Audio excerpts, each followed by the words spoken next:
આ કોર્ટનો ઓર્ડર, આ કોર્ટના ઓર્ડરની વેલ્યુ શું? મારો આપશ્રી મીડિયાના માધ્યમથી મારો વડોદરાની જનતાને, ગુજરાત સરકારને, ભારત સરકારને મારો સીધો પ્રશ્ન છે કે આ ગવર્મેન્ટ ઓફ ઇન્ડિયાનો એમ્બ્લેમ જે લાગેલો છે, આ 4 સિંહનો જે સિમ્બોલ છે, આ કોર્ટના જજનો ઓર્ડર છે, આની વેલ્યુ કેટલી? જો આનું પાલન જ ન કરવાનું હોય તો આવા ફરફરિયા, આને ઓર્ડર નહીં, આને ફરફરિયા કહેવાય।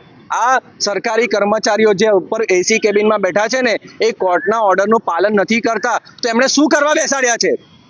આજે લોકશાહીની અંદર જ્યારે આ ગરીબ મધ્યમ વર્ગના યુવાનો 3 મહિનાથી પગાર વગર જો ઘર ચલાવતા હોય તો વિચાર તો કરો કે એમના ઘરની હાલત શું હશે? કેવી રીતે ઘર ચલાવશે?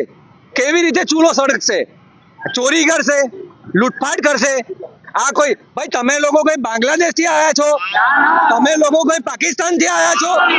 ભારત દેશના નાગરિકો છે, આ વડોદરાના નાગરિકો છે। જો ન્યાય માગીને જ્યારે આવી રીતે રસ્તા પર ઉતરવું પડે ને, તો આમને નહીં, સરકારે શરમ આવી જોઈએ, આ વ્યવસ્થા તંત્રને, એડમિનિસ્ટ્રેટરને શરમ આવી જોઈએ।